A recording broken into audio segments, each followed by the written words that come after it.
Welcome to the From the 108 podcast, starring the drunk uncles of White Sox Twitter. He's a Twitter like whore, an Instagram thirst trap, and your grandma's guilty pleasure, Beef Loaf. A West Coast attitude in a decidedly Midwest body, My Sock Summer. And your host, he's sharing obscure music thoughts to give you time to hit the bathroom, Terezi E.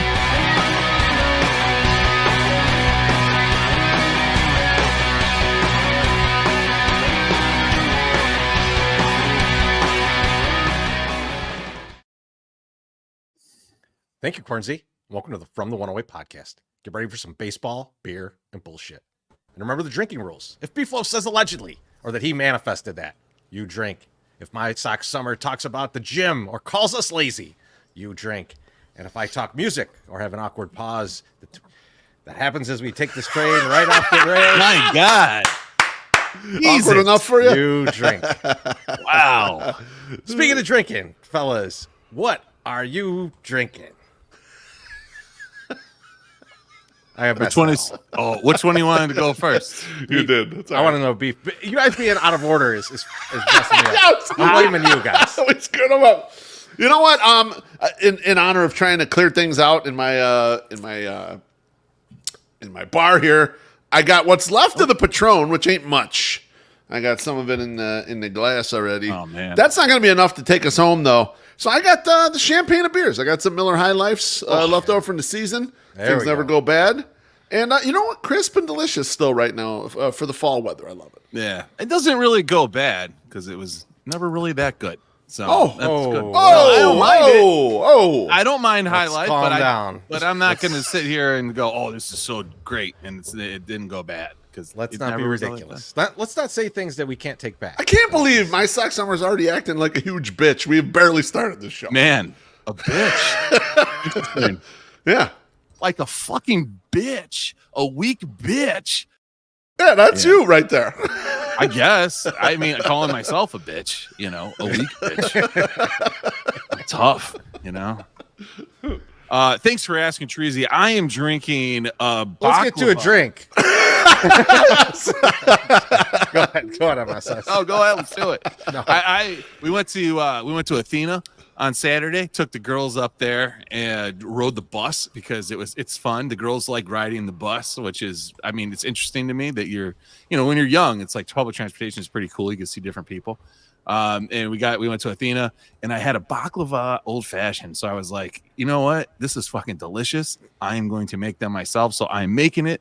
That's what I have. I have, I think 3 of them in the container to my side. So I will just be pointing those out. And it's 2 ounces of bourbon, 1/2 ounce of cinnamon syrup, like cinnamon simple syrup. And then like 4 dashes of black walnut bitters. They are fucking delicious. So Terezi, what are you drinking tonight? I'm going to take a couple drinks before we get to you, before I even tell you. But we got one from John Nava. He says, cheers, fellas. Let's get this weekend started right. Hell yeah. Hell yeah. Attaboy, Thank John. you, John. Let's go. Little Friday. Yum. And then we got one from Schluss Poppy. He says, MSS the Elitist. Too good for Miller High Life. Oh, I'm not too good for it. He's too I good agree. for it. Look at here we go. agree. Let's drink some Cheers. Miller High Life then. Thank you. I just don't think it's that good. Or I don't think it was ever good and then can go bad. It just wasn't ever that good. I think it's one of the best macro beers ever made. I agree. Not wrong. Go ahead, Terezi. What are you drinking tonight? We got the Stormtrooper out. Yes. So Oh, boy. It's What it's is a that? mystery what's in here. Is that your multiple, Infinity? There's multiple things in here. I know there's some of the MSS. We had this together, that Black Rebel Motorcycle Club few whiskey. There's probably some old Overholt in here. There's definitely some kind of Maker's Mark in there. And there's probably a few other things in there. So it's a wild mixture. An Infinity bottle. It tastes like a lot of different stuff. So so That's awesome. we'll see how this goes. But it's delicious. Can't wait for more long, awkward pauses. And for you missing to tell everyone to spend $1.08 or more to have us drink. Give us a tip. I knew we didn't need that tonight. We're already popping. They're in there already. Tips left and right, man. All right, fine. I believe you. See. maybe you know what? We should try it when we don't even remind people that they can tip us and to see how much. I didn't. And well, your brother just fucked that up. Well, that's true. My Sox Summer, how you doing tonight, buddy? I'm doing great.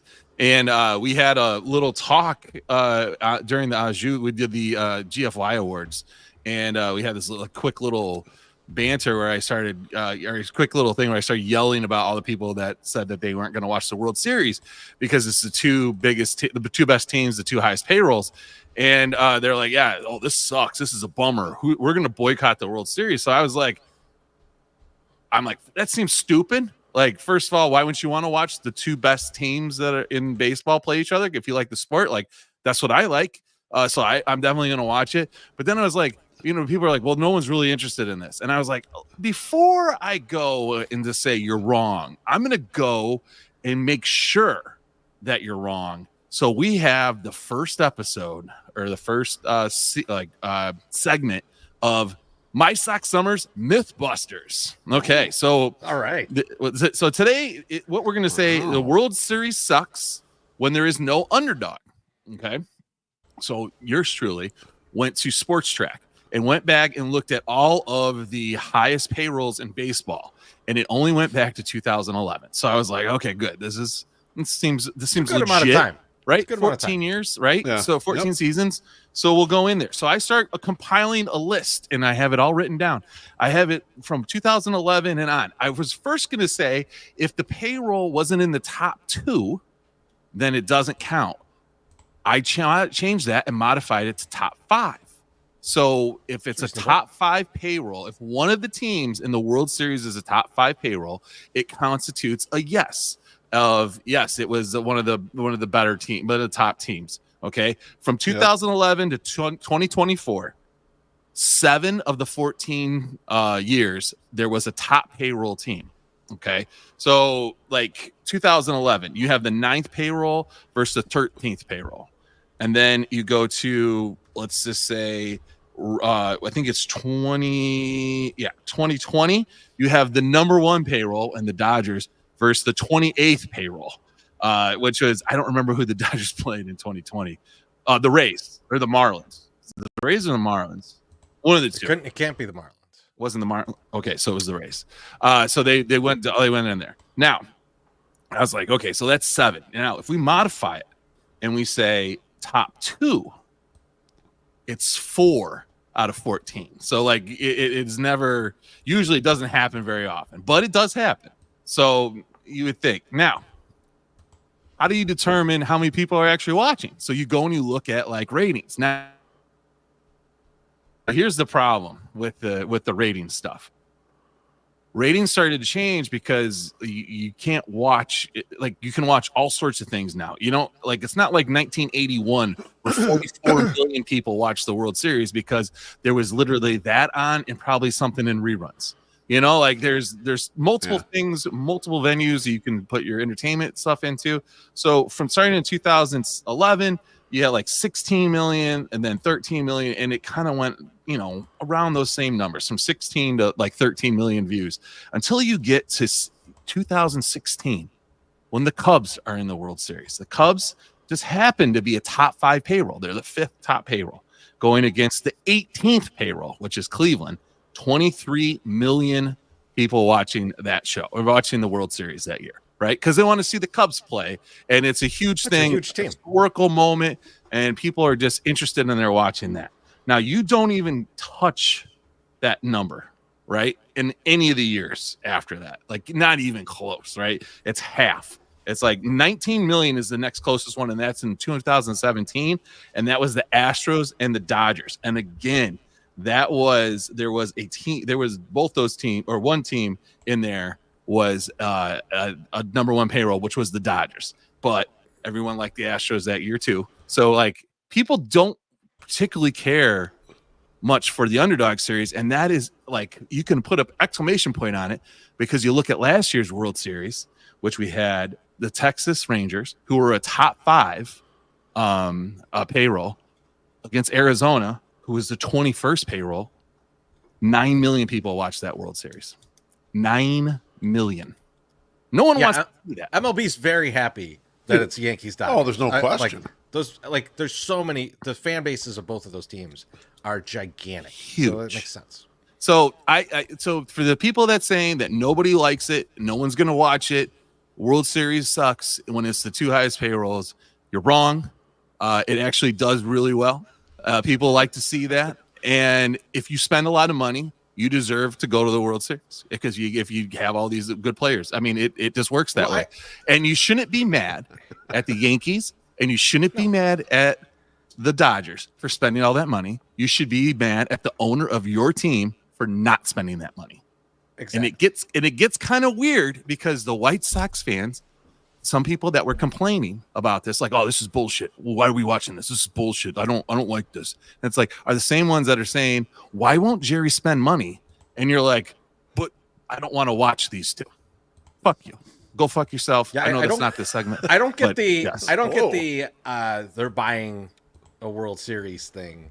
Like, where the people are mad. Oh, these are the two highest payrolls. It's like, you should be happy that teams are spending this much. Like, the Yankees, I could give a fuck about the Yankees, right? But like, I've never liked them.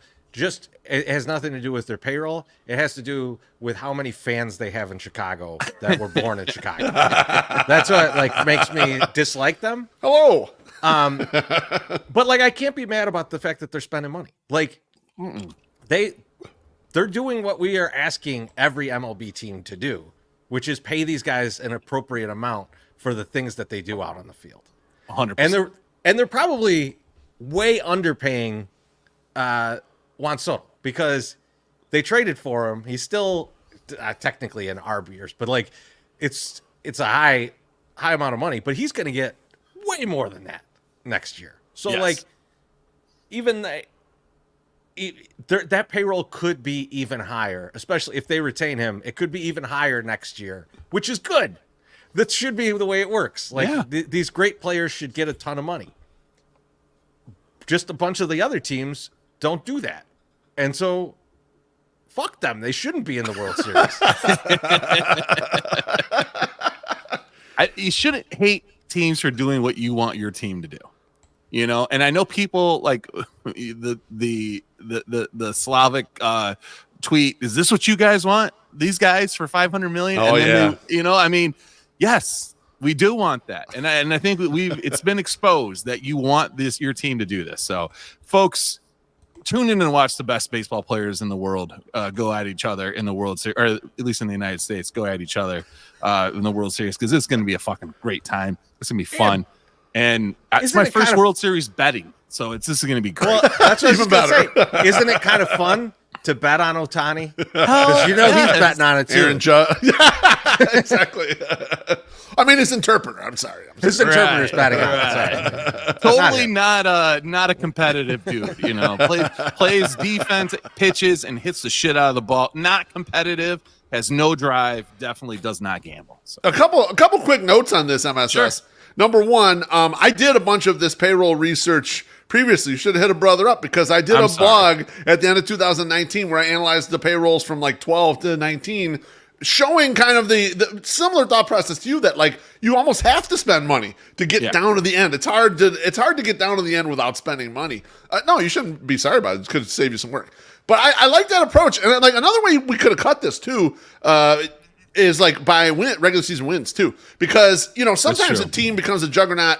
Well, like the Astros would have bore harder in your thing because they never spent a lot of money, but they had fucking awesome teams that were like constantly going to the LCS or World Series over and over and over again. And I never heard nobody complain about that. People seemed fine with it, right? It's only been this World Series where it complained. Well, so let me give you guys a scenario real quick, and you tell me if this doesn't get the most ratings of a baseball game in, let's call it, the past 5 years. The World Series goes to a 7th game. Shohei Ohtani, who is now healthy enough to pitch, starts that game. Now they're low on pitching. Yeah, but they're claiming he's not going to pitch. I know they've said it man, that would be 1,000 times. Awesome. Yeah, they've been saying he's not going to pitch. When it's game 7, everything's on the line. Yeah. And man, you've really banged up that bullpen. There's no good starter to go to. Yeah. You get 2 innings out of Ohtani? Do you try it? Like, if you do, is there anyone who's not watching that? Is there any if they announce Shohei Ohtani is the starting pitcher of Game 7 of the World Series, is there anyone who is not looking at that game? I mean, even people who don't like baseball are probably tuning in just to see that beginning. Just to see it, but also how much fluid cum is all over Ben Verlander on his couch. He can't even move, right? Like he is just stuck. He's like Randy Marsh when he was in the computer when they cut off porn and he jerked off and he's just covered in cum, like just sitting there. That's Ben Verlander, like just my on boy. That note, let's get a couple drinks here. Let's do it. Our guy Gordo, he's giving it. Don't give us money, Stop Gordo. giving us money. Cheers, Gordo. He says marinara shots for MSS. Thank you, Gordo. Girl gave me the shirt, so that's why I'm wearing that tonight. I like it. That's it's in response to you always saying allegedly. I like it. Why don't you say it, Beef? Why don't you say it real quick? Allegedly. We got Cheers, CJ. Our guy CJ says, it's Halloween time, people. Pray for your friendly bar folk out there this week. It's a living, I guess. Cheers, everyone. Die. Cheers, CJ. Good luck. Thank you, CJ. Appreciate you. Yeah, it's got to be a wild time to be a bartender. Yeah. On Halloween? Yeah. That's got to be. Yeah. I've been on the other side of that bar, and I know that it's a mess. Timothy Maher with back-to-back bangers. He says, these teams need to stop spending so much and start doing it honestly, giving Andrew Vaughn and Kevin Cheats 13,000 at-bats over 4 seasons. And then in response to what you said, MSS, he says, it was a spooky ghost, Ben Verlander. Perfect. That's good shit. Beef, how you doing tonight? You know what? I've had an interesting week, fellas. I didn't bring it up last podcast. I did put it out there on Twitter. We did some family portraits on Saturday. Me, Mrs. Beef, and Bonita. Mrs. Beef just wanted to do family portraits, and I'm amenable to anything, even though, family portraits probably not the way I want to spend an hour on a Saturday night, but I'm like, all right, let's do it. Only an hour? Because that seems like you got out easy for an hour. Well, yeah. Oh, I did, huh? How long should it be? I don't know, man. 1 hour? An hour was way too long. I was going to say, we thought it was going to be 20 minutes. Man, sometimes you got to drive somewhere, and you got to go to you got to go downtown. You got to go to different locations. All right, I don't want to live. I don't want to live any more of your life right now. Let me continue my story. So I decide that. I'm going to go with a look where I've got a vest on. I'm gonna, I slicked back the hair and pulled the ponytail back. Let's just make sure there's a shirt on and a vest. Oh yeah, a shirt under the vest. Yeah. Okay. Well, you paused for a second. I got very nervous. I mean, I've gone shirtless. I know. Vest. I don't have that body anymore, Treasy. Allegedly, all right. Not in that good a shape at this point, so I'm not able to do that. So I go with that look. I don't go with I'm going to look overtly fat. I tried to trim it a little bit, So we're doing the pictures at Pingtown Park, right by Chinatown, So we pull over there. Somewhere. It's like 5 blocks away. So we drive over there. Yeah, that's MSS, shut the fuck up. I don't care, all right? We drive over there, and Mrs. Beef's like, well, we're going to meet this friend. It's a friend. Olivia went to school with the woman's daughter who's going to do the pictures. It's a friend. So we're going to meet them right inside an entry there. And it's like, okay, so we're rolling up and we're walking, and they have these boats, like these ferries that come and drop a bunch of people off.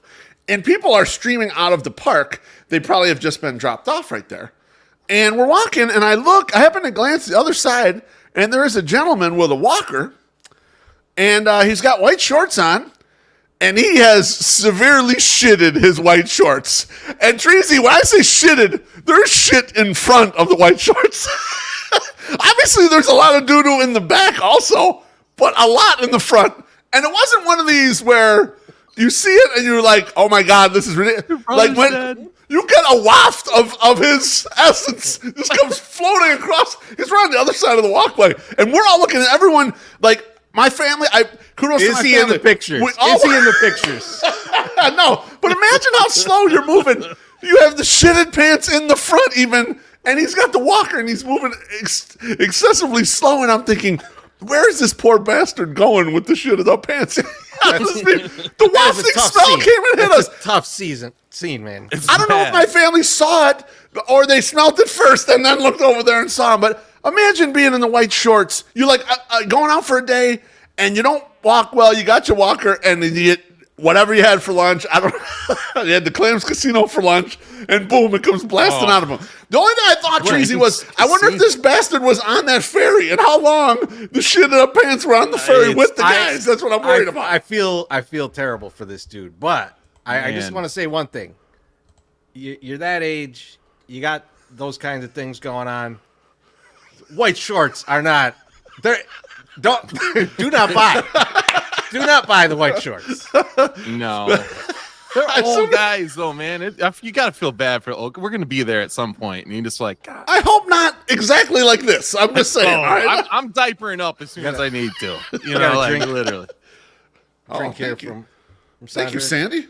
She says cheers in another one down there somewhere. But cheers. Oh, my gosh. Cheers.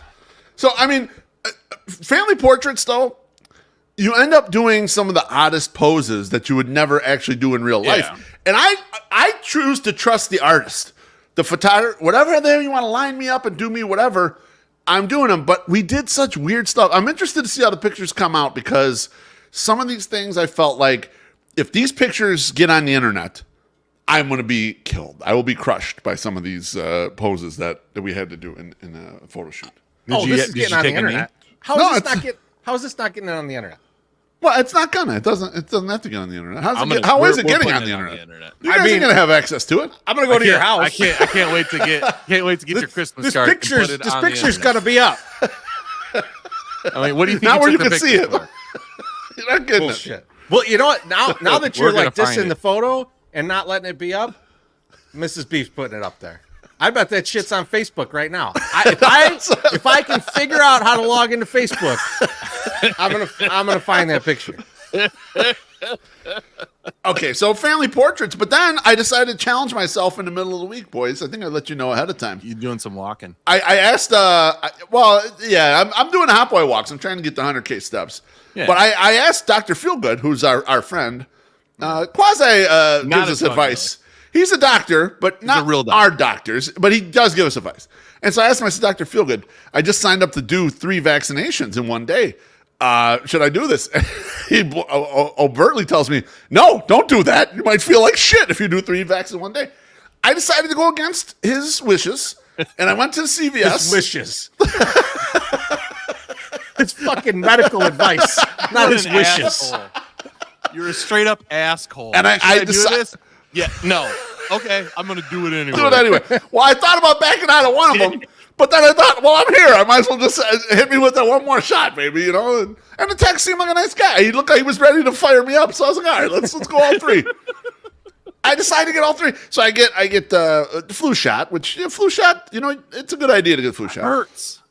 COVID, we're not doing a political thing, but I got the COVID shot. I have asthma. Yeah. I don't fuck around. I'm getting a COVID shot. Yep. And my doctor had told me, get the pneumonia shot. You got asthma. You're getting up there in years. You're not that fat, but maybe kind of fat. Get the pneumonia. What your other doctor said? You're skinny. You know, you're fine. No, not that fat. Yeah, that's what my doctor told me. Not that fat, but you need the pneumonia. So I get all of them. The pneumonia one felt like goddamn cement going in my arm. It legitimately hurt. So I'm like, I get these, and I go to work. And I'm like, all right, let's see how I'm doing for the day. I try to stay hydrated and all this stuff. And basically, I had no side effects. A little tired in the evening, but that's about it. And what I want to ask you guys is it just that I'm fucking built different? Or what? Why was I able to skate through that and people get one shot and they're down for the count? What happened? I think two things real quick. MSS, we already knew that his nose is way too big for cocaine. Now his affinity for needles is making me think we got to keep him away from smack too. Right? Like this, like just one cement. Like just the first one free, we'll be done. Like this motherfucker will be off to the races. We'll never see him again. It'll be like Earl Manigault. We'll be like, hi, I saw you yesterday. That was 3 months ago. Let's go get some food. Little deep cut. And then we never eat.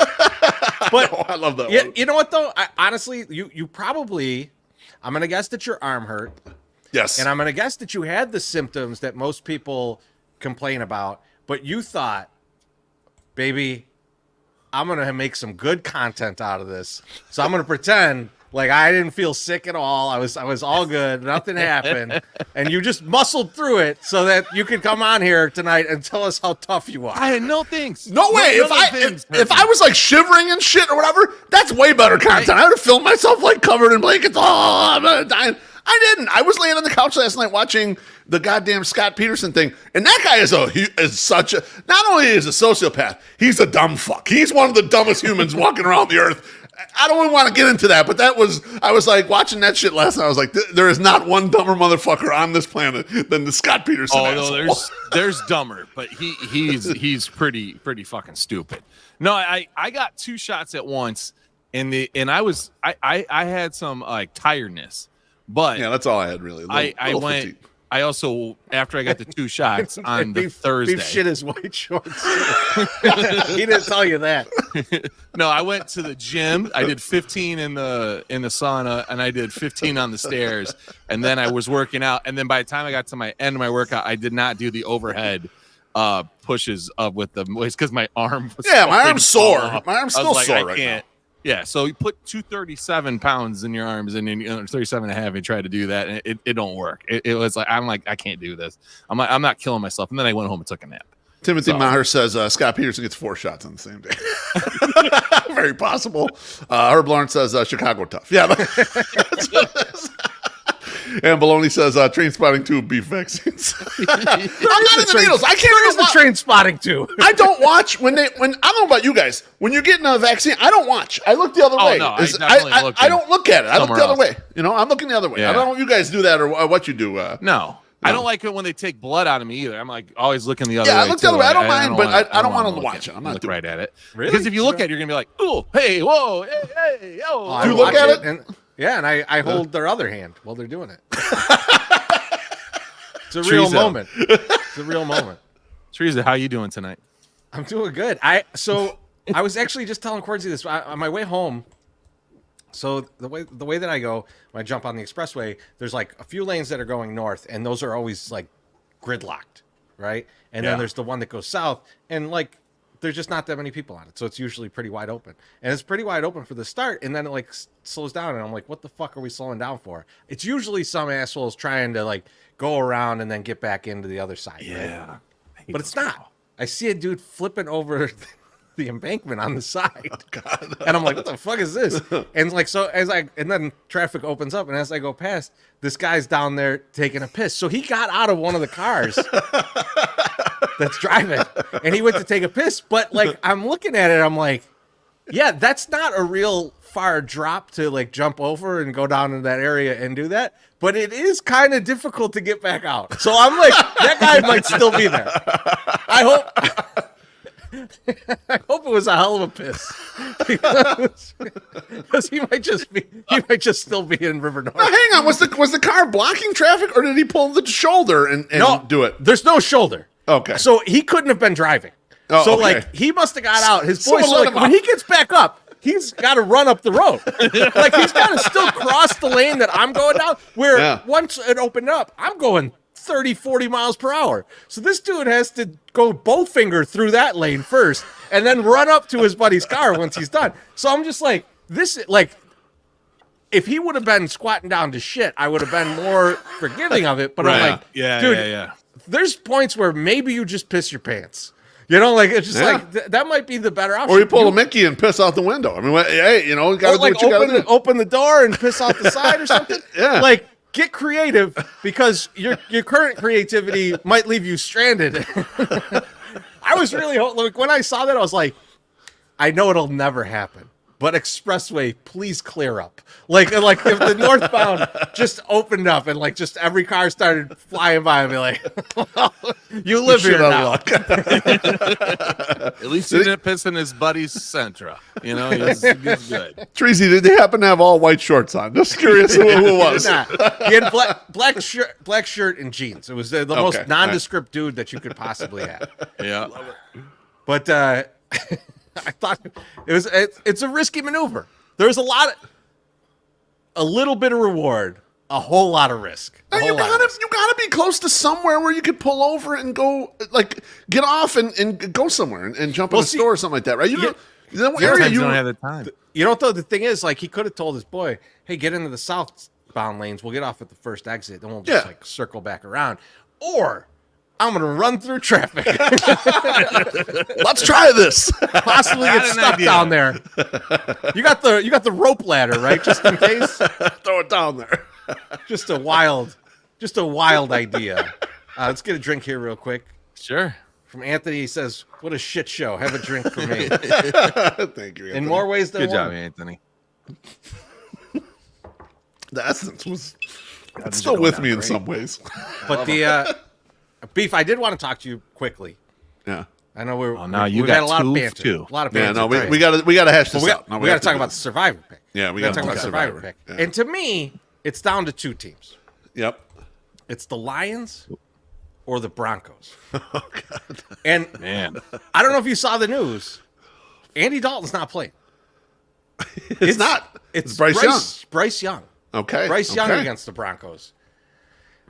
The other news, though, is for the Titans who are playing the Lions. They traded DeAndre Hopkins, the one offensive weapon that they had. That's right. I saw that. Yeah. They traded him. Yep. So we always go by which team we think won't score. Score, right? I don't think either of these teams can score. And Denver's defense is like sneakily awesome. They are. You know, like they're going to kill Bryce Young in this game.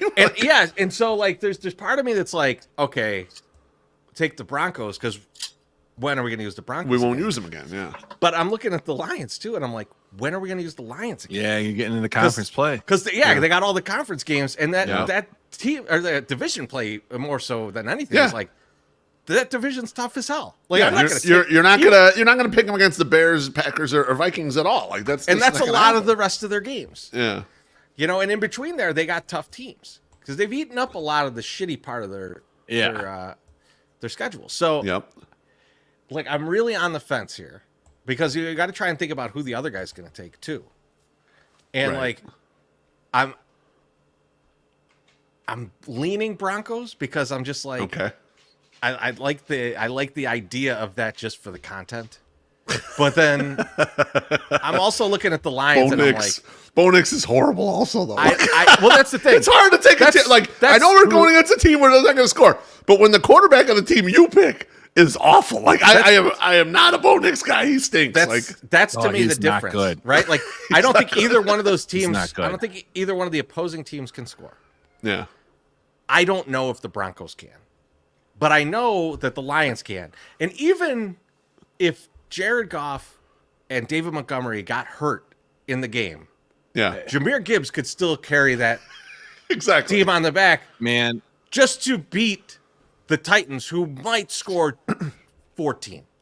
Might. That would be an incredible outing for them if they scored 14. So I'm really leaning Lions at the end of the day, but like, dude, the Broncos thing would be fun. Like, maybe I just bet. Here's the only thing. Maybe I just bet the Broncos. I mean, I know you guys got more teams left than just these two. Like, these aren't like the last you got to go off of. But the Broncos play the Ravens, the Chiefs, then the Falcons. So you can't use them for the next 3 weeks. There's no use. You get into games that you can use them. You could probably take them against the Raiders and probably take them against the Browns, but you can't use them for the next 3 weeks. So like, this is true. Yeah, but I can't use. I can't really use the Lions. Can't really use the Lions. I mean, where I'm at here, real quick, Treasy. I mean, the Chiefs are an option here because Vegas has they have all kinds of quarterback problems too. They've got injuries there, and they signed the guy off the street this week because they're in such bad shape. Now the game is in Vegas, but the Chiefs are huge favorites in that game. So that's like another alternative one. Although we'll use the Chiefs another time. They do have soft matchups down. That's the thing. If we have a tough week of like, oh, there's no real good matchup here, you can default to the Chiefs and go like, you know what? They're even if everybody plays like shit, Andy Reid and Pat Mahomes will figure it out. They will save us, exactly. And if not, Chris Jones will just rip someone's face off, and then we'll they'll score. But we're in a spot where we need to. My thought is we keep on the chalk run because there's no reason to jump off the chalk run until both of us get down to like not as many teams at this point. We got no Thanksgiving to worry about. Like we don't have to do no those Christmas. Games. We don't have to so do it's not like the Christmas circle games, one. So it's not like that pool. Yeah. I think like right now I'm going Lions. I don't know if you are Beef. Yeah, I like Lions too. I think we could just pick it right now. Lions, on baby. the show. I think we're gonna go Lions. Let's do it. I will say, last week we were watching the games. You know, we had easy win last week with the Commanders, and the other guy had Commanders, so it wasn't really even a big deal. But you were showing me Beef the Circa pool, and there's like MSS. There's like 200 and something people left. 81 of them had the Rams. So it's like deep into the first half, and Beef's like, yeah, 81 people have the Rams in that. The Raiders were beating them 3-0. And I was like, sweating that out would not have been fun. No. If you were on the Rams in that pool is for like $14 million. Yes. Oh my God. Yeah, no, that's a huge one. $1,000 entry fee in that one. Like you would have to be like tearing phone books in half. You've got to be in like so stressed out. So like, I mean, the Rams end up winning. It ended up not even being like much of a thing. But like at that point, I was like, oh man, and that is entertaining seeing who's picked in there because like people run out of teams, and then you've got in that one you have to pick a Thanksgiving Day game. So people like that's one where people are not picking the Lions this week. Because they got to save as many teams as possible for Thanksgiving. Yeah.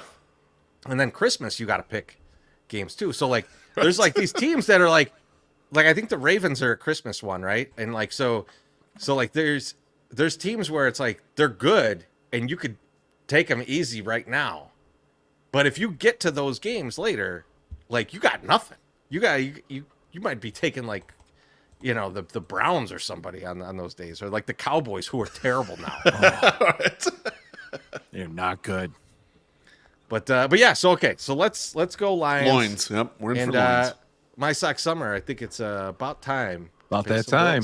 I went down to the dock last night. Kids in costumes, oh what a sight. They cried out, don't you give us sweets. We want Lawrence strip, no tricks, just treats. Vampires, witches, goblins too, all trend with something new.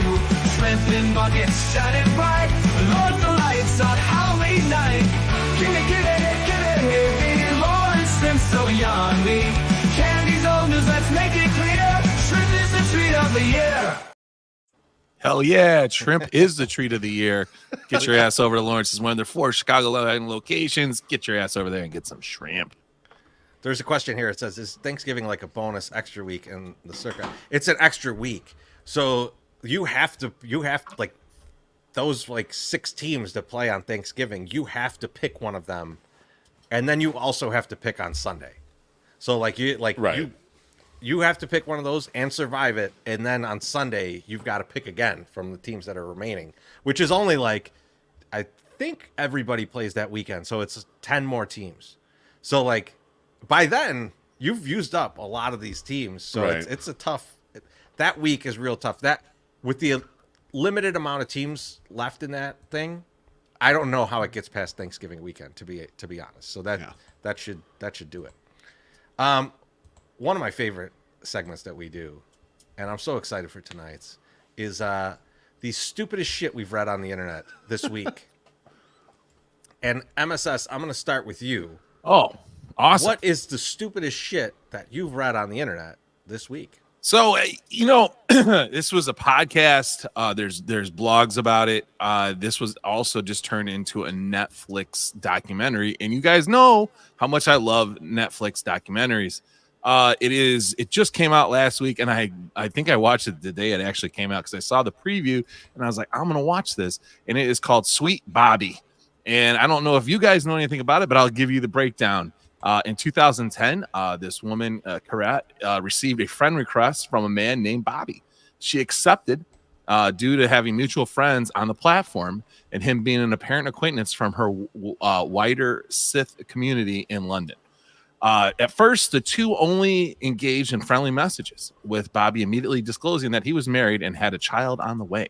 However, he quickly began confiding in Karat when his marriage started to break down and the pair became friends. As their relationship progressed, naturally, Karat wanted to take things to the next level, aka actually meet in person. While the pair did plan to go meet on multiple occasions, Bobby never saw it through. Rather, he fabricated many twisted stories as to why they were unable to get together. The first was in November 2013. They were still just friends at this point before becoming official on Valentine's Day in 2015, when Karat received a Facebook message saying that Bobby had been shot and was in a coma. Huh? Sick. Is it sick? It's. Are you talking about? Are you Seek? trying to say seek? Seek. Yeah. Okay. There you go. Yeah, not Sith. Sith is a Star Wars thing. Yes. But you're good. You're good. Keep going. Whatever. We're getting there. I didn't stop you. I didn't stop you. You didn't, but you put that up, made me look glum, so everybody needs to drink. She received a Facebook message saying that Bobby had been shot and was in a coma. 2 months later, in early 2014, she was told he had died. To deal with her grief, Karat revealed that she had joined a Facebook group with 39 of Bobby's friends, which she later learned were all fake accounts of people who never existed. Then, in a surreal turn of events, Bobby came back to life a few months later, claiming he had been put in a witness protection program after faking his own death. Other excuses, controlling behaviors he used to dominate her, included a brain tumor in 2015, shortly followed by a stroke, and later a heart attack, all of which were corroborated by Bobby's consultant, who was also in contact with her throughout his health scares. Again, he never existed either. In addition to this, whenever she broached the subject of them meeting, Bobby would threaten to commit suicide to control her. In 2017, Karat revealed that she had become so controlling that she had to be signed off sick from work due to all the stress that her fake boyfriend was causing her. The creepiest part of this whole thing was that during these relationship struggles, she confided in her cousin, Simran. Turns out, it was Karat's cousin Simran who was the one who admitted all the fraud, made all the accounts. Oh my God! Oh yes, totally fucked your cousin over. And when it was confronted with it and said, "Why did you do this?" she said, "I was a schoolgirl. I was young. I just was trying to have some fun." And she fucked with her cousin for 10 fucking years. Now, look, I was young. I was just trying to ruin your life. fun fucking good. No big deal. Baloney has a question. Did she play for Notre Dame? I think it's valid. I think it's valid in this situation to find out if she played for Notre Dame. Here's the thing. You need to watch this documentary if you like this kind of things, because it doesn't really, I didn't know the whole story before I watched it, but like I'm watching it and the woman says, she starts talking and she's like, and he told me he was going through this cancer, stroke or something. He couldn't talk. So he would just tap. She's like, so we would spend the entire night on like Facebook Messenger and he was just tapping his computer. And this is her cousin on the other side, just tapping the whole fucking night. And I'm like, this is weird. Right? This is odd. And then, at the end of this, like and if you don't want to know the end of the story, like I want to know the end of the story. I'm never going to watch this. Okay, it's love. Are you going to watch it? Because I'm going to ruin it right now. So you might want to turn it off. But like, she hires a private investigator and to find this guy because she finds out that like he's actually still married, right? Or he's married. So she finds the guy. She goes to his house and was like, "Hey, what? It's me."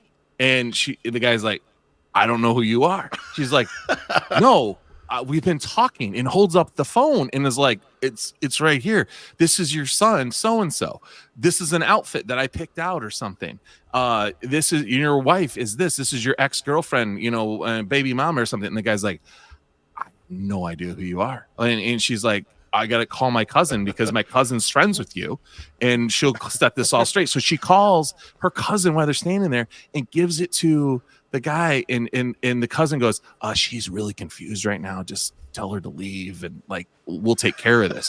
And I was like, holy shit. And she comes back and they think like she's going to go fucking ape shit and start like destroying shit and shooting up shit. And it's just like, this poor girl got fucked with for 10 years. And I'm like, You never spoke to him, you never met him, and you just like you fucking got sick. You quit your job. There was a point where she was telling her, she's like, the way you talk to one of your regular callers on your radio show sounded like you were flirting. I want you to quit your job. And she fucking quit her job for the fake guy that she never met.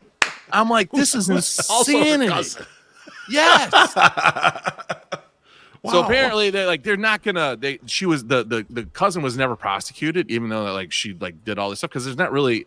It's a crime. I don't know if it's really a crime or whatever, but she proved some suffering, so she got like an apology, and I think she got some type of money. But she's going to. I'm sorry for ruining your life. Yes, but apparently they're going to reopen it because the police were basically like, "You got suckered," and they're like, "No, like she mentally fucked with her. She deserves damages." So they're reopening the case and they're going to go up against. But man, like this poor girl, like, and she's not ugly or anything, but like at the end of it, she's like, this started when I was 32 or whatever, and now I'm 42, and like I don't know, or 38, like 28 to 38. She's like, I don't know if I'm ever gonna have kids now, and I was like, fuck, that sucks. And then I'm like, it's probably better she doesn't. I'm like, you're fucking stupid though. It's better for the kids. Put up with all this stuff. Yeah. Timothy Maher says a broken heart isn't actually a felony. No, allegedly. Cornsey says, I'm sorry, who is that dumb?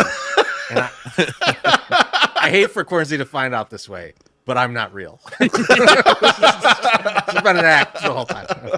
I'm just an avatar. But yeah, so yeah, watch that. It's called Sweet Bobby on Netflix. It is great. If you like, they're the ones that did the Twitter or the Tinder guy that was doing all this stuff. That one was same wild crew. too. It's the same crew that does like all that stuff, and it's really good because they put up all the pictures and stuff. Side note, the girl that plays the cousin, they put up pictures of her, like, and it's not the actual cousin, it's an actress. That actress has been getting death threats on TikTok because they think it's actually the person, and so they were almost the stupidest people, the people that are sending death threats to the actress whose picture is used in there, where it says this is an actress picture, this is not the person, and she's getting death threats. But yeah, good stuff. Yeah. So that was the stupidest shit I read.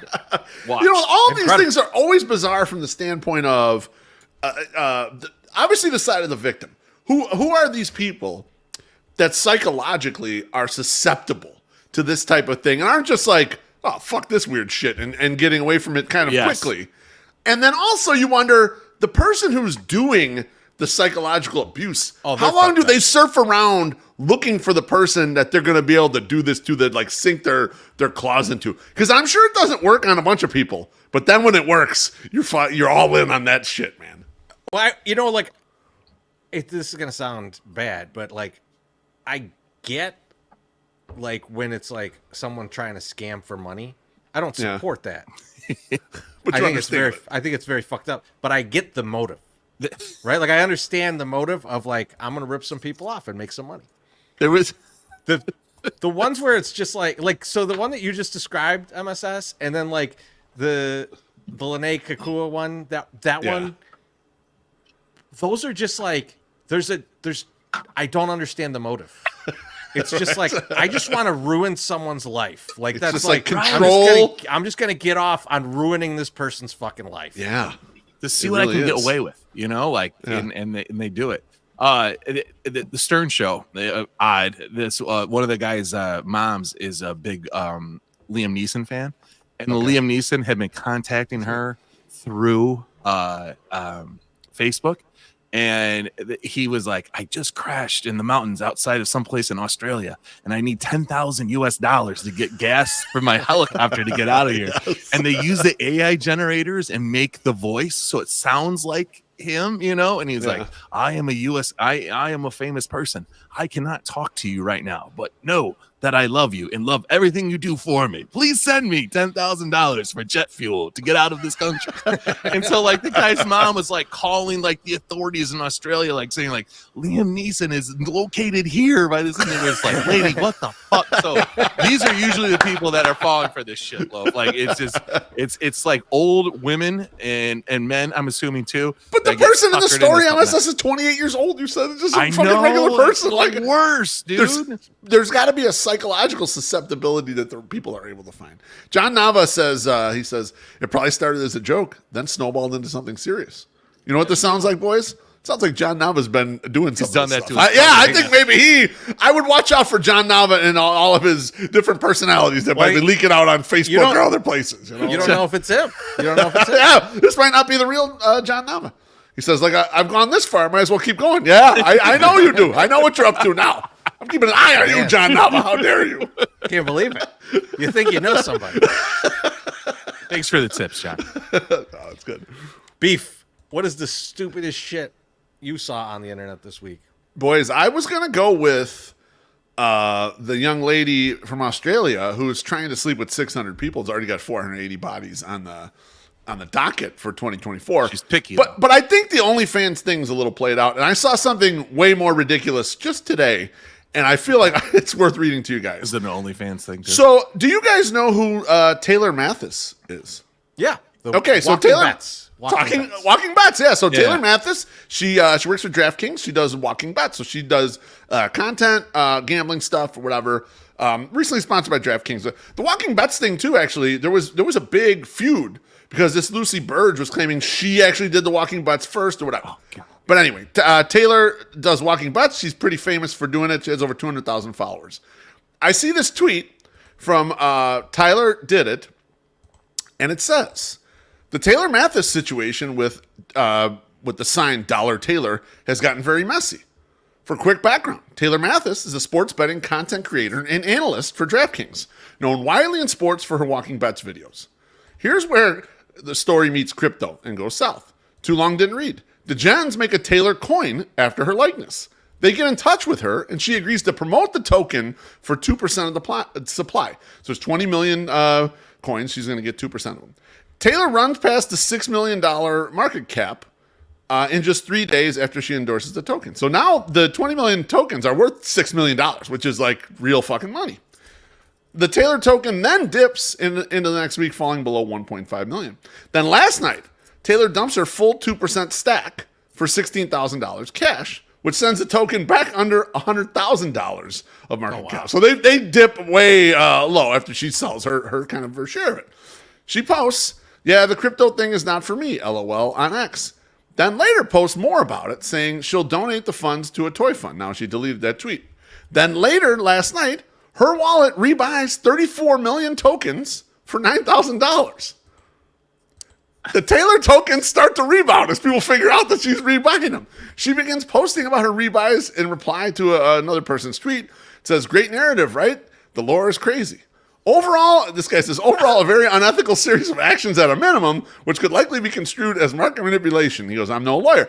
Certainly a big mess she's gotten herself into here and a bad look for everyone involved. So, but to repeat the story, some maniacs created a token, a shit coin, basically. You know how there's Bitcoin, and then everyone tries to copy it? This is a shit coin. Okay. $ Taylor is the coin. They reach out to her to promote it. They offer her 2% of the stock. She says, okay, we'll do it. Starts promoting it. Market cap of the fucking thing goes up. Obviously, it's a big nothing, but it then becomes worth $6 million all of a sudden. And she dumps as the thing starts coming back down and then fucking rebuys the shit on the low. And everyone finds out about it. Basically, market manipulation. Man. It is, but I'm not going to defend her. I think she fucking knew what she was doing. But I am going to ask why someone would buy that fucking thing. Well, you know it's worthless. You know it's worthless, and it's gonna bounce up and down with however much she promotes it, right? Like so, like you're at the mercy of her wanting to have this thing, wanting to deal with it. As soon as she didn't give a fuck about it, you knew that thing was gonna plummet. So like, what are you doing buying it? Right. Timothy Meyer says that guy at Pingtown Park had a wallet full of shit coins. He sure did. Pants full of shit coins. His pockets. Man. And Bruin Luke's right. Her account is now private. So she's probably huddling up with God knows who, lawyers or whatever, to make sure she's not in trouble for this. I don't know the level of regulation for... I was gonna say, well, I don't think there's any. But the thing is, though, you don't have to be on an exchange to get in trouble for market manipulation or for insider trading or any of that shit. Like, so it's possible she can get in trouble. I assume she probably won't get in very much. I assume they'll lawyer up and they'll fucking see their way out of it and say that nothing was intended by this blah blah blah, and she'll get I some don't know. slap on the wrist. They sent Martha Stewart's ass to jail. I was gonna say, but it is a serious crime. That's not different. That's regulated though. This isn't regulated. That is like, it? yeah. I don't know. Is I honestly Bitcoin don't know. I don't know supposed enough. to be like the drug shit? Like it's all. I don't That's know why we're enough like all about drug dealers have crypto money. to know if that market is regulated. I would assume there is some regulation. Otherwise, what's his SPF would be going to jail Right, for exactly. like the rest of his life. That bullshit coin. Yeah, I don't know all the specifics, but at a minimum, it's very sketchy and very bizarre. Like, who just starts making coins of random people on Twitter? And now Taylor has a substantial following, but are you 200,000 trying to people get- is not a lot of coin. Am I Are you trying to get beef coin off the ground? Beef coin? I would do beef coin actually. Yeah, it would be a physical coin though. We're not on the blockchain. That's too much for the 108 crowd. We're I not love getting on the blockchain. I love it. It's like showbiz coins. I can't wait to like get you like a hammer and a mallet, and you just like mint your own coin, like, and then we send them out in orders. That would be great. Here it is. Low. My face on there. I did find I think about 20 Beta Brow coins, free drink coins that maybe will make their way into I've orders. still got at some one. point. I If still have an old one. they reopen. We're good. John now says beef coin. I'm sold. See, see, we're already going out there. This is how he ropes you into his world, Beef. And he says, now everyone's searching her. Motherfuckers in these comments knew exactly who she was. And in fact, I was waiting for my partners to play dumb like they didn't know who she was, but Treasy jumped in. I know who and, she was. And he did claim he knew who Taylor Mathis But was. Beef, I only know her because I follow gambling content. Of course. What's the Haktuish chick name? Like that's who I thought it was at first. Haley Welch. Welch, yeah, Haley. No, Yeah, sorry. okay. So yeah, no, I get those blonde girls confused. You know. Yeah, sure. Timothy Maurer says beef coins, MSS NFTs, Treasy's penny stocks, let her rip. That's the next thing we get into. This thing's almost 10 years old. It's time for us to start committing fraud as much as possible. Hey, Beef. Secretly, we've always wanted to get in on that. There's no question. Treasy, what's the stupidest shit you've read on the internet? So I'm scrolling through Twitter, and I see Always a bad idea. someone say the new Ruth Conda Forever just dropped, and I'm in. Now, if you don't know what Ruth Conda Forever is, I had no idea.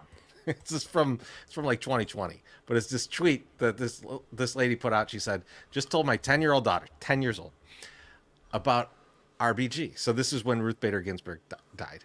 She had tears in her eyes, and then she did the Wakanda pose and said, Ruth Conda Forever, which is the sort of pop culture crossover that I can celebrate. This is not where the pie chart that says this never happened and this never happened in blue. This is not where it originated, but it fucking got to work out that day. It got to work out that day, and like, I always laugh about that one. People think Like they're so if someone makes a bullshit tweet, I think about Ruth Conda Forever, right? And so when I see the new Ruth Conda Forever dropped, I'm in. I got to know what this is about. And here's the tweet. And it's tiny on the screen, so I'll read it for you guys because we got to break this down anyways.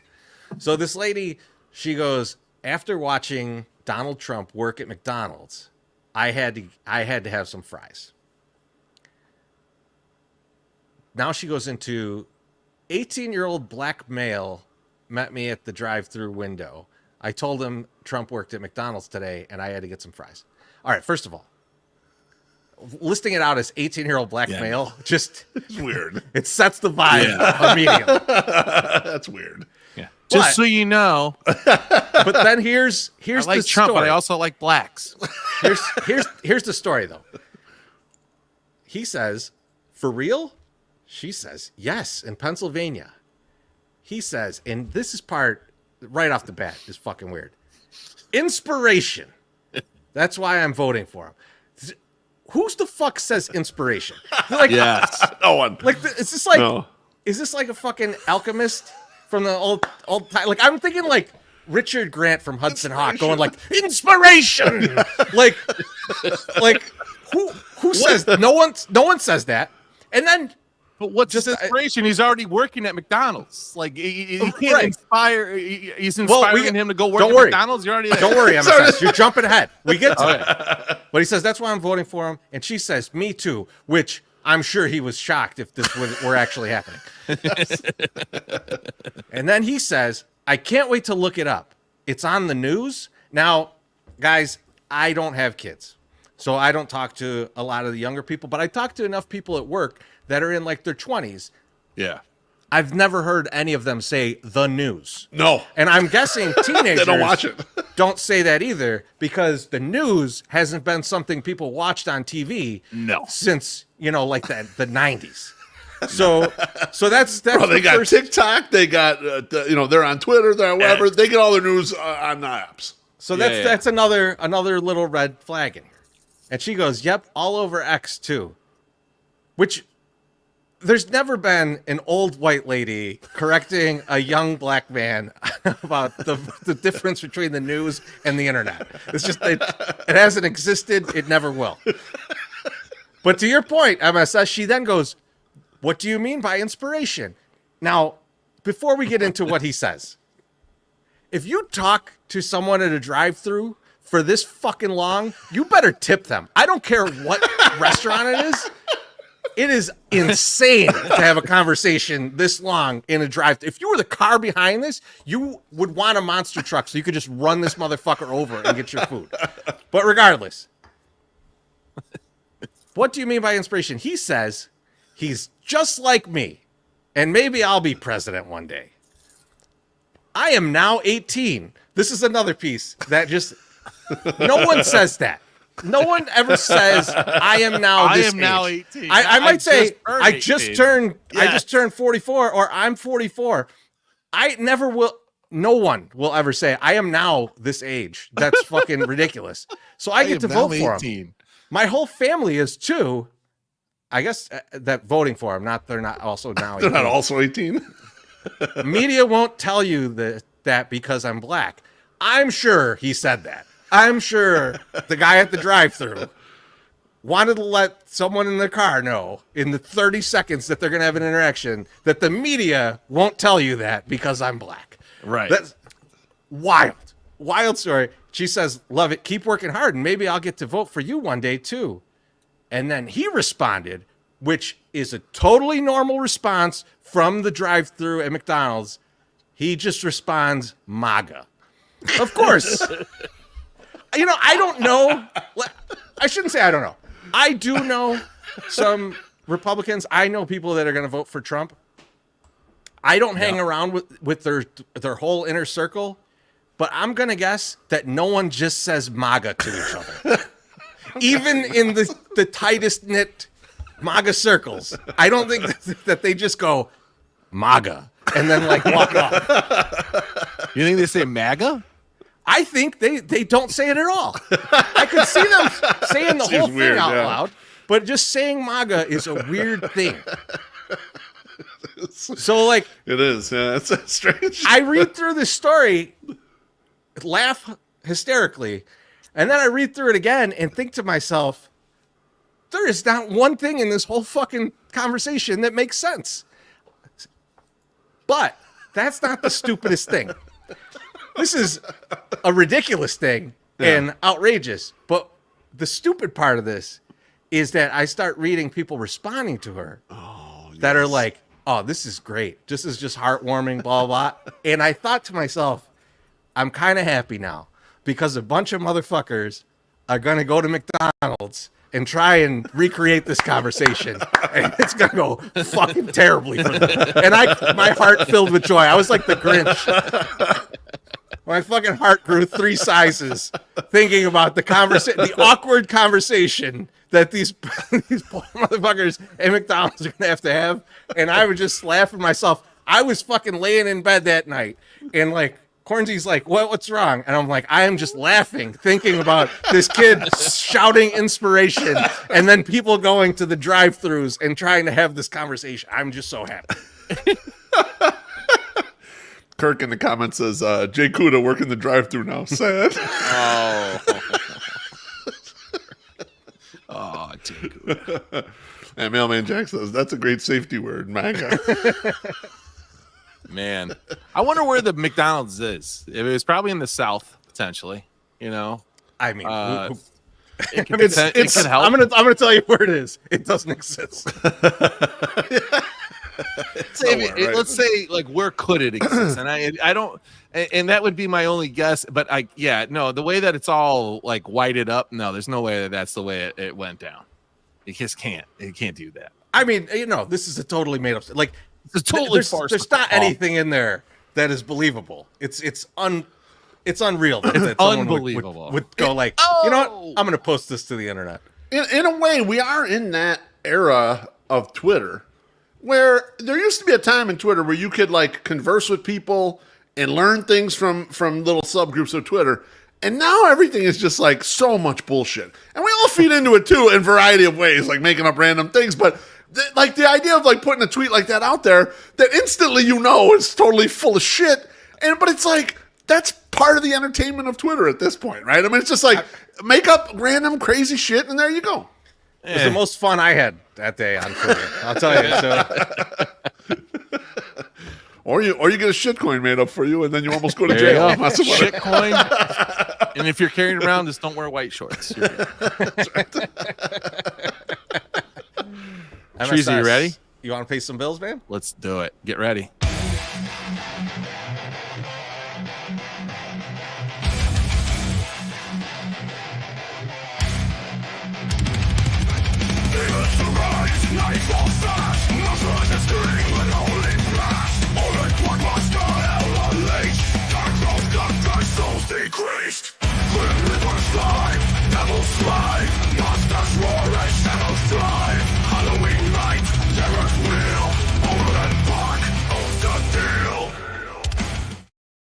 Yeah. Go to Mazda of Orland Park, down in Orland Park. They're great.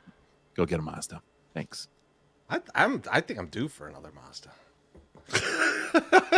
Really? Not a Trade new up. one, just another one in addition. Just add one in. Yeah. Multiple Mazdas. I love it, man. Get rid of that Buick. Get another Mazda. That's not on me. But let's get into a little White Sox talk. Oh, Heyo. Beef, I heard we want to play Should I Stay or Should I Go? we do. tonight. We haven't played that in a while. Oh, it's been so long. And actually, it's probably been over a year, to be honest with you. I was trying to look back through my old notes to see when the last time we played it. But the game's real simple.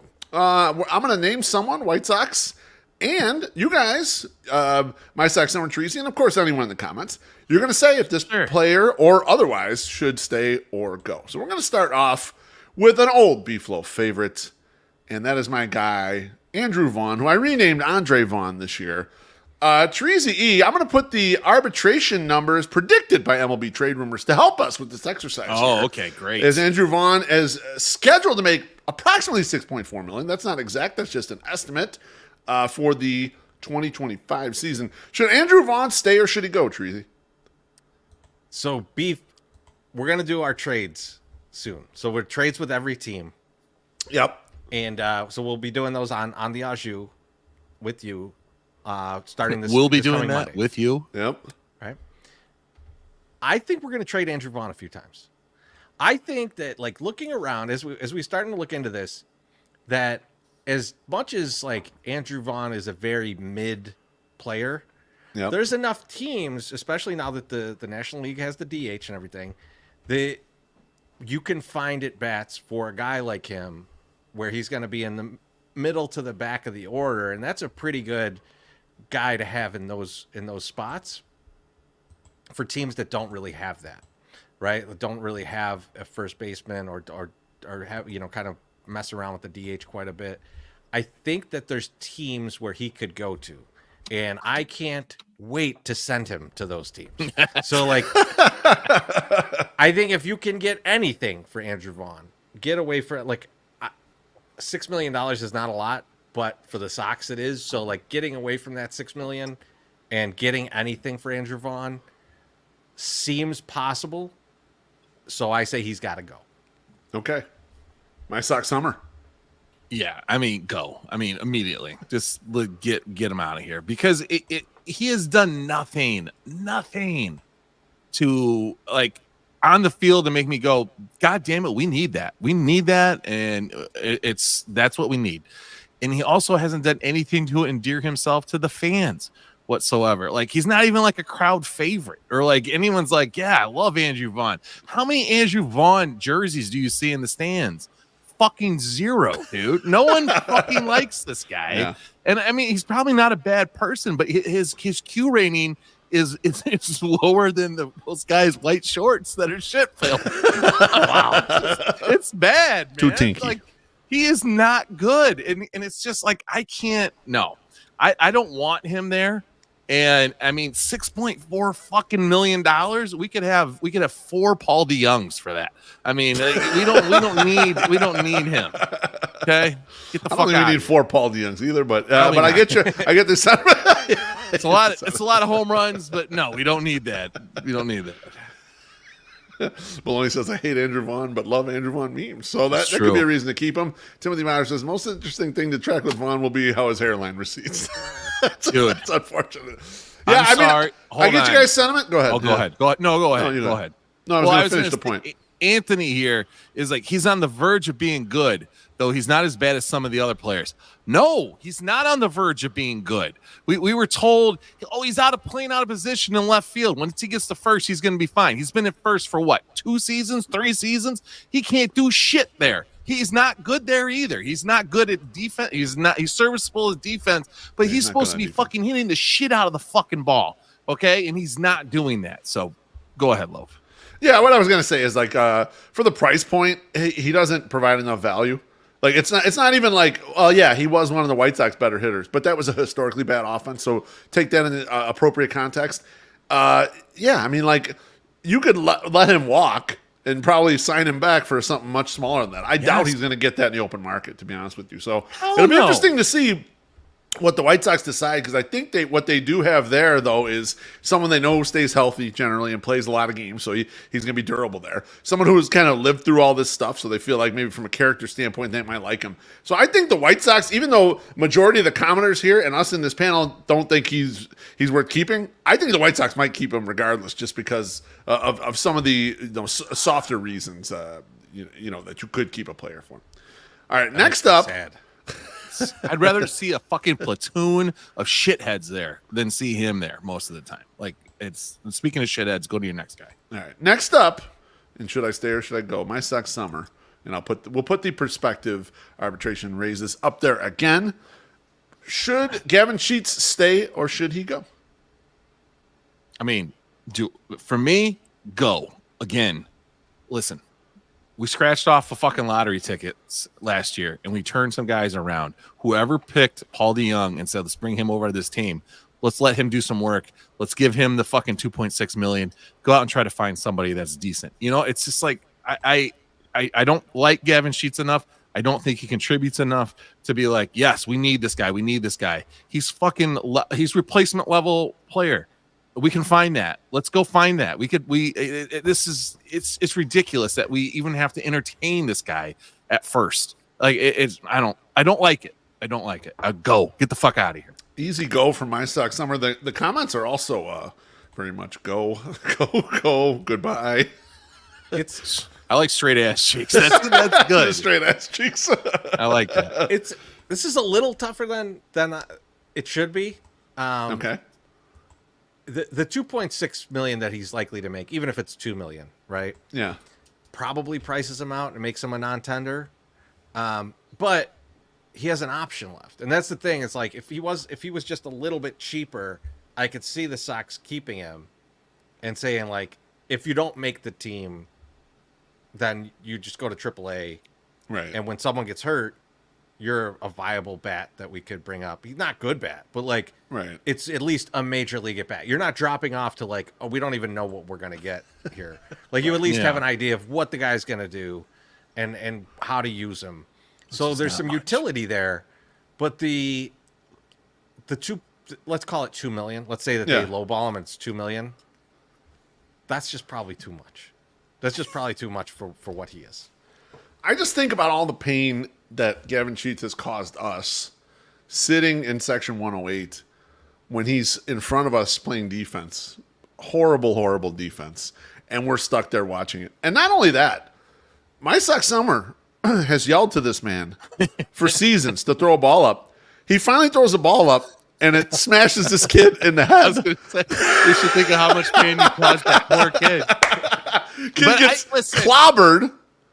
And I'm not- just for that, they should have kicked his ass off the team. How are you gonna throw it in the crowd and you hit some little kid in the head? What the fuck? Like, I'm gonna blame his dad just as much though as Gavin Cheese. You don't put your kid up there on that fucking on those shoulders when he can't catch, and that kid could not catch. Because if a ball's coming right at your face, you at least hope you can deflect it with the glove that you have. But when you can't even do that, you should not be up there. Like, letting the kid just figure it out. Mrs. Beef is going straight to hell. She says that was hilarious. That was bad. Getting smashed in the skull. And he didn't even get the ball, but then somebody gave him the ball, which was nice. So that was cool. Blood-soaked ball. And he found his glasses that were broken. And for that reason, I'm out. All right, next up. And this, in fact, is not a player. And I'm going to start with Chirizi here. The White Sox are going to get a new manager very soon. I confused the shit out of my Sox number before the show. He's like, what do you mean they're going to get a new manager soon? I'm like, well, yeah, they got to hire somebody. He goes, oh, I thought you were saying they hired somebody. I said they're going to get a manager soon. And you're like, You didn't what do you say mean it like soon? Anyway. No, the White I'll Sox tell you will- exactly how it was said, and the people at home can decide. Oh, who's I'm in the going right to or lose wrong. this always. Whatever. Beef said the new manager will be here soon. Be here soon. And, Incoming. And it MSS took that as like he's on the flight. It's like, He'll be here soon. hired somebody? Like if someone were if someone were going to come to your house in 2 weeks, you would say he's coming over in 2 weeks. If he was on his way, you'd say he'll be here soon. And I think MSS That's took why he it that took it. way. Yeah, I don't think that it was like I'm trying to say MSS. I don't think you were that wrong the way it was worded. But I'll let the comments roast you. I thought it was a little rough. Regardless, the White Sox will hire a new manager They will. At some in a point. reasonable amount of time. It probably won't be any longer than a couple weeks here.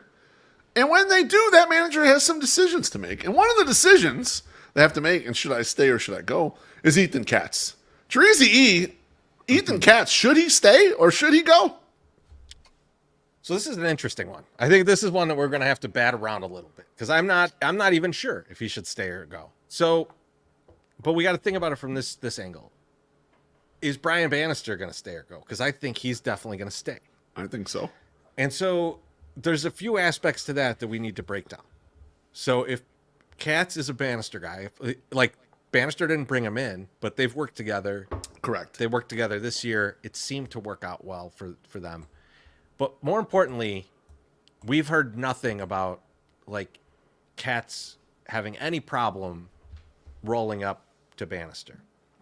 Right. If you bring in some new dude, you got to make sure that that's going to be the same situation, right? You also, if you're the incoming manager, you have to know someone that is not only passable to you, but reason to get rid of Katz, and Bannister's got to kind of sign off on it. Like, how much do you want to force into the situation the moment you walk in? And I think that's going to be a question that's open, because I don't think Katz has done anything to say you can't get rid of him, but I also don't think he's done anything where you're like, this guy's got to fucking go. So Right. I think, like, if I'm thinking what will happen, I think he stays. I think they bring in an offensive-minded head coach, like a guy who can really help hitters, brings in his own batting coordinator that has that whole side, and the pitching piece is in place for him. I don't think that they just clean house underneath. So that's kind of where I think what will happen is that he'll stay. Okay, my Sox. Thank Summer, you for what do letting think? me like work through that in my No, mind. I think it requires a lot of thought because of the moving parts involved here. And like some people really like Katz and think he's done some great work, and some people are like, he's been kind of mid. And so like there is a lot of different opinions, I'll say, out in the marketplace of this. And that's what I go said. ahead. Like, I don't think he did anything to keep like you got to keep him. I don't think he's done anything where you're like, oh, you got to get him out of here.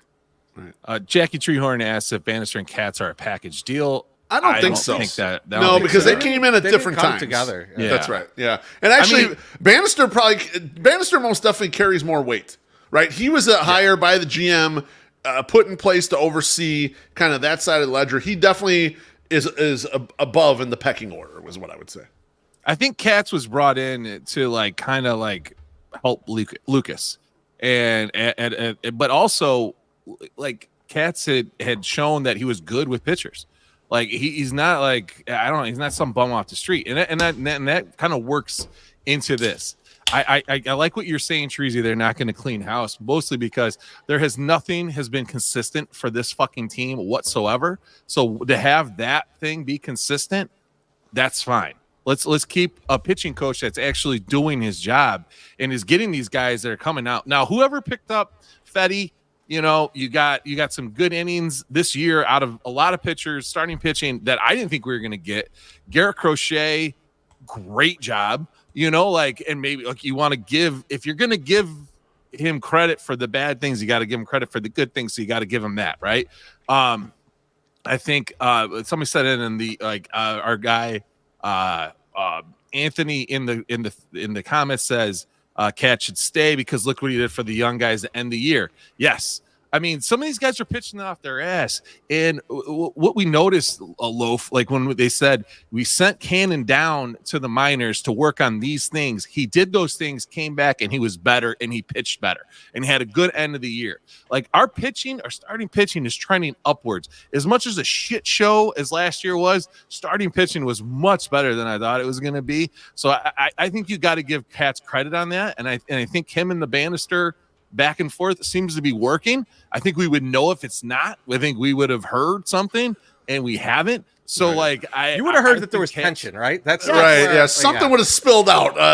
There's some issues there. I see some James Fox fucking tweet saying, yeah, I've been hearing some things about the pitching department, and there might be some change-ups because one guy, the new guy's not happy with the old guy, something like that. So I think he should stay. I think the consistency is important, but I also think that he's fucking, I don't know, you can't say, oh yeah, he's earned it because it's been down, but also he didn't lose those games. So, I think he deserves a chance to keep it going, and I think it's helpful to have starting pitching was the only good thing on the team for most of the season. I mean, the relievers not so much, but they figured out the relief over the course of the year. Yeah. So I don't know, but this is another thing where it's because Bannister and Katz are there, it's well, who did the work? Who helped these guys? Who was giving the right plan? Where's one starting the other one out? Kind of thing. When you look at Kopech, right? Who was telling Kopech, hey, these things that he didn't do until he went to the Dodgers? Who was telling him, hey, these are the things we want you to work on? Was it Katz? Was it Bannister? Who was it? Or was it some kind of combination? So it's unclear where that kind of lies, but yeah, I get what you're saying, MSS.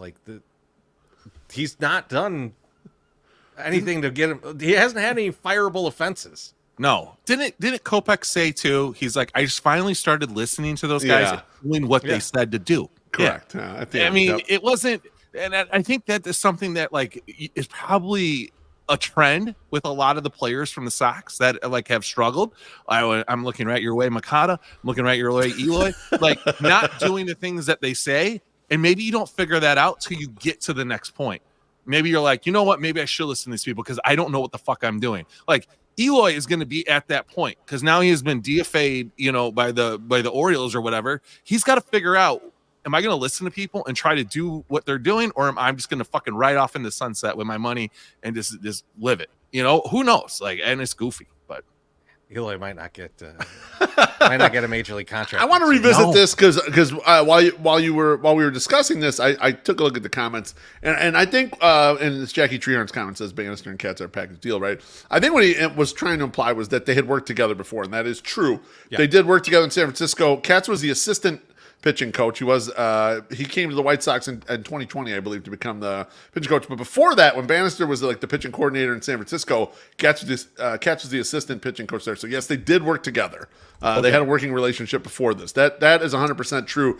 But they package deal not from the standpoint of Katz was here already in 2020. Obviously, Bannister just got hired before the 2024 season.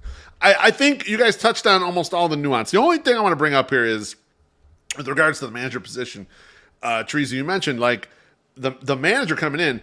I think some of the selling point that Getz so far has done with his front office hires, from what I can tell, or anyone else that he's brought in, is that they're going to have a voice. They're going to have an opinion in this thing. And I have to think that he's also selling that to his manager, whoever is going to be the manager. And so that's where you get to a weird point where if the manager has a guy or really wants a guy, then what do you do? Like how do you handle that, right? Trey puts it in the comments.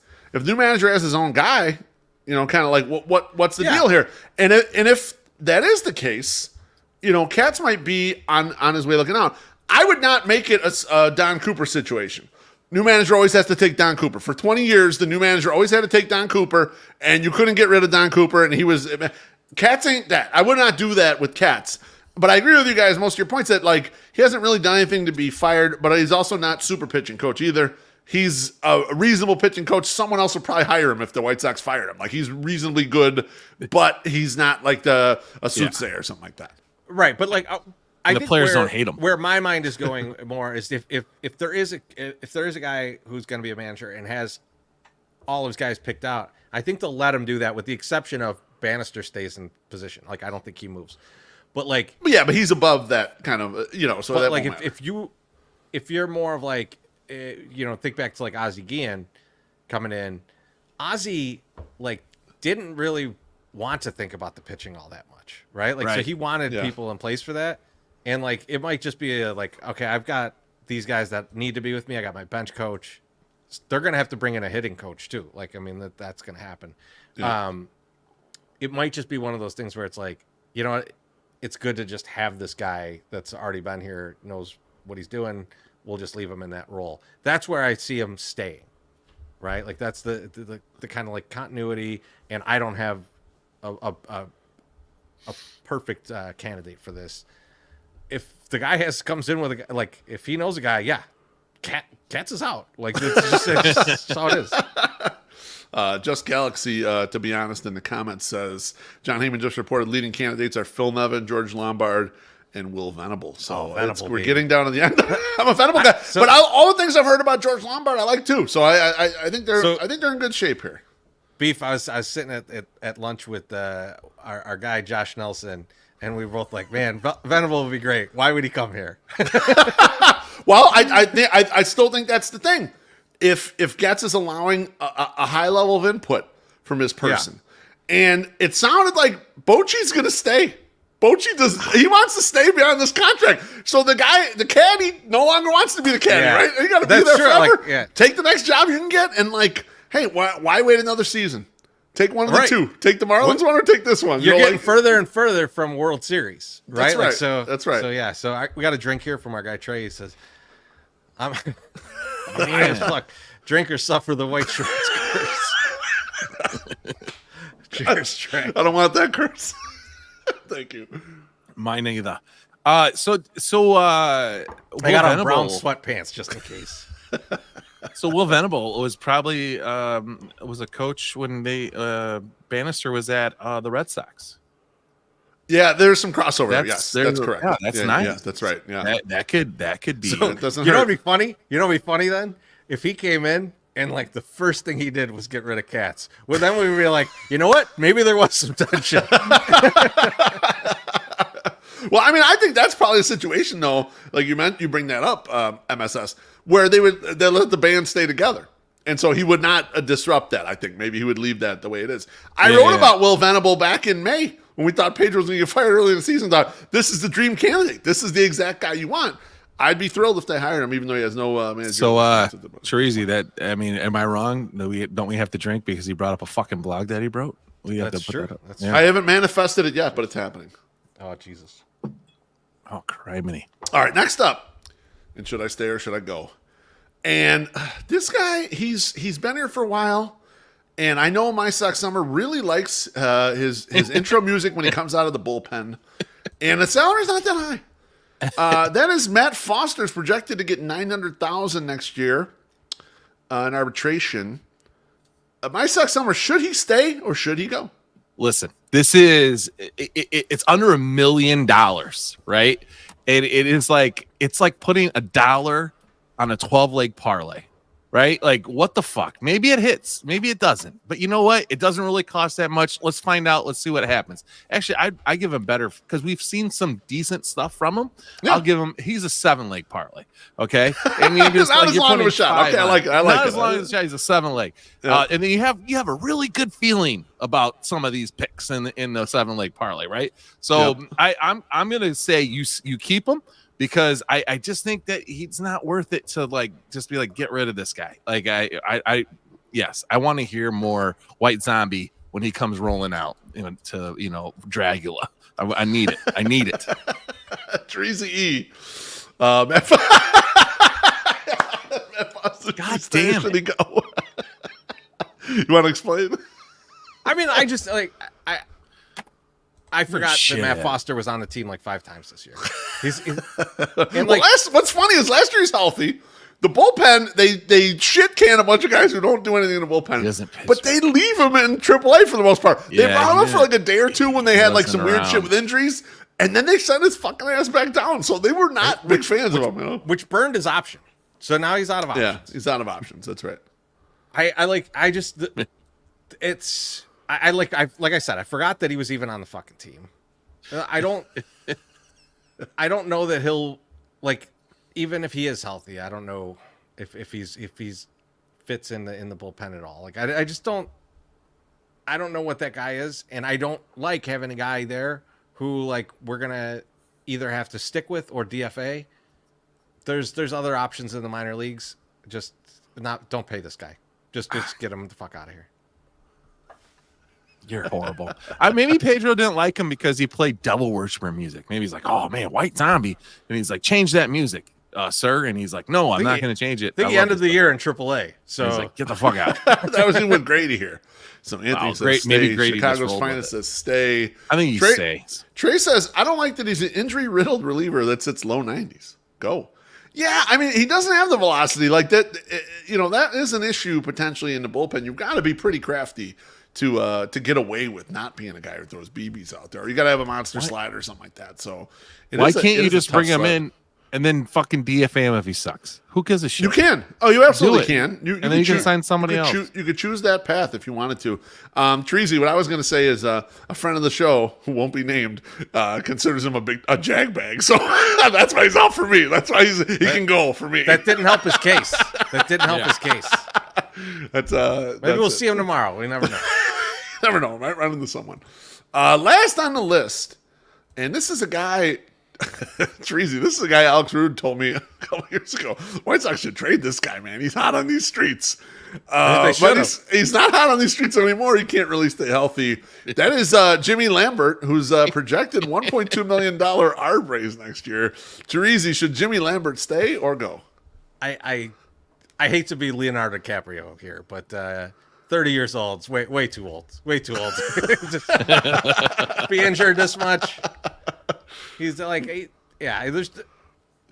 just can't depend on this guy to be around. And he's injured. He's out of options. Yep. He had shoulder surgery in August, I think. I was gonna say, right? Trey says, pretty sure his shoulder's done. When is he even back? Is he back in the middle of the season? You can't give this guy $1 million. You only have $4 million to spend this offseason. He can't give one of them. He can absorb $1 million plus, $1.2 million of that. He's got to be sitting in the corner like spaghetti, trying not to be seen, and collect $1.2 million. He's like, put me in the basement. He'll be like Milton. Yeah, exactly. My Sox Summer. What do you think about Jimmy Lambert? Stay or go? Oh, Jesus Christ! When you threw this guy on here, I was like, I didn't think he was still on the team. I knew that was gonna be your response. Because you're like, when did he last pitch? Like, I thought, I'm like, he's not on this team. And then I immediately thought of a story that one of our friends, sources, told us about how he is just very, very dumb and gullible. And like, people just are really mean to him. The clubhouse is really mean. Like, he goes on Twitter a lot. So don't talk shit about Jimmy Lambert on Twitter because he'll read it. But yeah, like, it is just yeah, no. Okay. Like, let's just cut it. Like, the money can go directly to fucking somebody, Matt Foster. Give it to him. Like, and then we can get rid of him. Like, we don't need to have two of these guys. He's a parlay. You're like, I shouldn't even take this. It's like, it's just not even a good look. Beef, bring back up the arbitration races. Yeah, I got you, baby. So like, I looked at this because we got we'll have pretty soon the Sox machine, like we'll do our off-season plans. Yeah, off-season plan, build your team. And I looked at this and I thought, Crochet.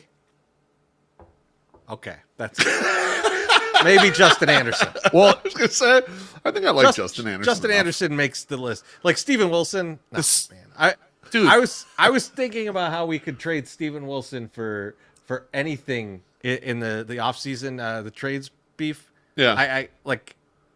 No one needs him. I couldn't find a team. The second highest salary on there should go too. Do we need Nicky Lopez again? No. He's $5.1 million. MSS. I was naming the players that stay. I named two. I named two players. Right. No, I know, but I wanted to point out that That's like, hang on, why is that guy getting that much? $5.1 million. Like, wait a second. Like, for what? Like, what? Because he had a fucking softball tournament? It's like an Ocean's 11 style robbery here by Nicky Lopez. I love Eniel De Los Santos being on there too, because that was the guy that like we lit up for like 6 runs against that one great game against the Yankees. Yeah, we lit him up for like 6 runs, and then they fucking signed him like the next week. Yeah, the Yankees cut him almost immediately, and like 20 people are like, the White Sox will definitely pick this guy up. And then a week later, he was picked up. It was ridiculous. He pitched CC Sabathia-esque innings for the Sox for the end of the season. In case you're wondering, he's on the goal list. I wasn't trying to go down the whole list of all these guys, but I agree with you, Chris. Trees, I would probably keep Justin Anderson. I might keep Steven Wilson too. He just had kind of a weird year, and like I don't know. He's got options as well. He's one of those guys too that it's like a soft contact guy. So like, yeah, he's got some utility, but like, you know what? Fuck him. So, all right. And on that note, let's get to a drink here. Yeah, we got a drink. Got a drink from Chicago's finest. That should Southpaw stay or go. Bring back Ribby and Rhubarb. Southpaw stays, baby. Allegedly, Ribby and Rhubarb got mascot cancer. They cannot come back. Southpaw's the best. We love Southpaw. Staying for sure. Sure, Chicago's finest. I would like to see, though, 125 years. I would like to see recreations of the Ribby and Rhubarb costumes, and you and I, Loaf, get inside those motherfuckers and run around and get crazy. Tremendous. That would be great. I want Ribby. I want the long nose because he had kind of like a bigger waist, and I could do the like the hip motion stuff. Yeah. I think that would be fun. Yeah, I'm down with that. Anthony says Wilson can have bounce back here. He's not completely terrible, even though he was bad last year. He was playing injured. That's true. He's one of those guys too. Like the way he pitches is a little susceptible to if you are off a bit, you give up a lot of home runs because he's a fly ball pitcher, but like weak contact fly ball pitcher. It's a weird type of player. He's never going to be valued high in the market, but at $1 million, that's not valued high. So like, right. I could see him sticking around and being just fine. Yeah, I agree. Oh man, right. Another drink. Joey P says, "Salute, homies." Oh, thank Biggest you. free agent signing this offseason? I mean, it's going to be Juan Soto, but not for the Sox. Biggest Sox one? Let's see. And if they decide to sign a shortstop, maybe they'll get somebody in the middle tier that plays defense. I don't know. They're going to give Gleyber Torres $15 million a year.